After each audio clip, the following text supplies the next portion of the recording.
So what if I told you that there was one of the most powerful anti-aging habits that does not require a gym membership, expensive equipment, or hours of your day? It's something that almost everyone can do, and it's one of the biggest ways to stay independent as you age. As a nurse practitioner, I have cared for patients who are still hiking in their 80s and others who have struggled to walk across this parking lot in their 60s. The difference usually wasn't luck. What I've noticed is that there's small habits that they have practiced consistently over many years that have made the difference. I'm Dr. Nacole Lashoun, a nurse practitioner with more than 25 years clinical experience. And here on this channel, we talk about healthy aging, longevity, and creating enough health to enjoy freedom that you've worked so hard to build. So today I'm sharing the walking routine that I recommend for many women over the age of 40, not just to burn calories, but to protect your heart, your brain, your muscles, and your independence. So let's start by talking about why independence matters more than weight loss. When most people start walking, they're thinking about losing weight, especially when we're talking about women over the age of 40. And I recognize that this is big and there's nothing wrong with that. But I'd encourage you to think about walking bigger. Walking really just isn't about fitting smaller jeans. It's about being able to travel. It's about playing with your grandchildren. It's about carrying your luggage, walking through airports. It's about doing the things that you desire to do. Explore new cities while you're on vacation, climbing the stairs without stopping, living in your own home for as long as possible.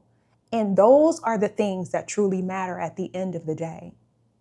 As someone who loves to travel and who intentionally is choosing not to wait until retirement to start living, I know firsthand that your health is what gives you freedom. What walking does for your body is also extremely important. Now, walking is one of the most studied forms of exercise in the world. And what the research has shown is that when it's done consistently, it can improve your heart health, lower your blood pressure, improve insulin sensitivity and blood sugar, reduce the risk of type 2 diabetes, support your brain health and memory, strengthen your bones, improve your balance, reduce the risk of falls, but also increase your energy. And here's something that many people don't realize. Regular walking is associated with living longer and spending more of those years healthy and independent. And that's exactly what we're after. But here's the mistake that most women make. Many women think, I'll just walk slowly around the neighborhood for 20 minutes. And that's certainly better than doing nothing. I'm not saying don't do that. But if you want to maintain your fitness as you age, your body needs a bit of a challenge. Our muscles, our heart, our lungs, and our bones all adapt when we ask them to do slightly more than they're used to. Now, you don't have to make every walk a hard walk, but you don't just want every walk to feel effortless, right? So I'm going to share with you my recommended weekly walking routine.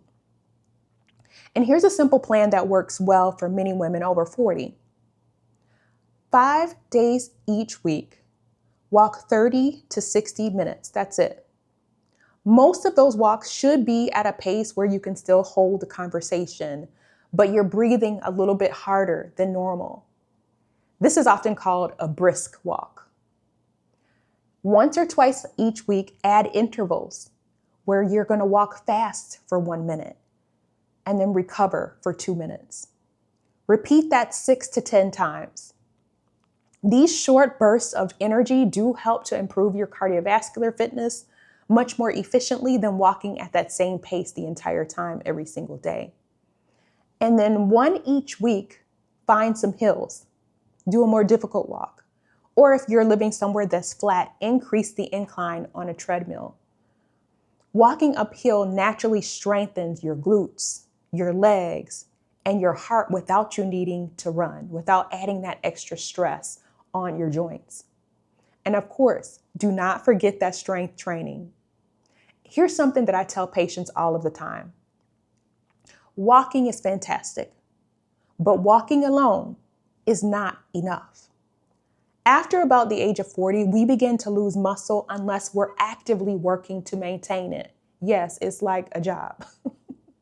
Muscle is what allows us to get out of the chair. Muscle is what allows us to carry our groceries, to catch yourself if you trip, and to remain independent in your later years. If 2 or 3 strength training sessions each week can be added, make sure you're planning on adding that. Make sure you're getting in those strength training exercise sessions throughout the week. Think of walking and strength training as partners. Walking protects your heart and strength training protects your muscles. Together, they're one of the best investments that you can make for your future. I'm going to share with you now some small ways to make walking more effective. Here are a few easy upgrades. Swing your arms naturally as you're walking. Stand tall instead of looking down. Wear supportive shoes. Walk with a friend if accountability is something that has helped you to be successful. Listen to an audiobook or a podcast. Take the stairs whenever possible. Park farther away. Look for opportunities to simply move more throughout your day. Consider using a weighted vest. And remember, exercise isn't something that you only do for 1 hour. It's a part of the lifestyle. You don't have to do it all at one time. Consider breaking it up. 20 minutes after breakfast, 20 minutes after lunch, 10 minutes after dinner.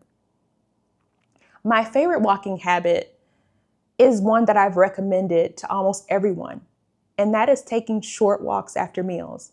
Even 10 to 15 minutes after lunch or dinner can really help to reduce blood sugar spikes and improve digestion. You don't need a lot of space. It's one of the simplest habits with surprisingly powerful benefits. If you can't get outside, if you're somewhere that has stairs, just walking a couple of times up and down the stairs also has similar benefit. So in closing, one of the biggest lessons that I personally have learned, both as a nurse practitioner, but also in my own personal life, is that we can't control everything about aging, but we can absolutely influence how we age. Every walk is a vote for your future self. You're not just burning calories, you're building stronger legs. You're building a healthier heart, a sharper brain, and more freedom to keep doing the things that you love. At the end of the day is what's most important, because the goal isn't simply to live longer. The goal is to stay healthy enough to truly enjoy those extra years. So if this video was helpful, let me know in the comments how many steps or minutes do you usually like to walk each day, or if you prefer to break it up throughout the day. I'd love to hear from you. And if you know someone who wants to stay healthy, active, and independent as they age, share this video with them. Until next time, keep building your health, your freedom, and your next adventure, because you deserve it. And I will talk to you soon. Bye.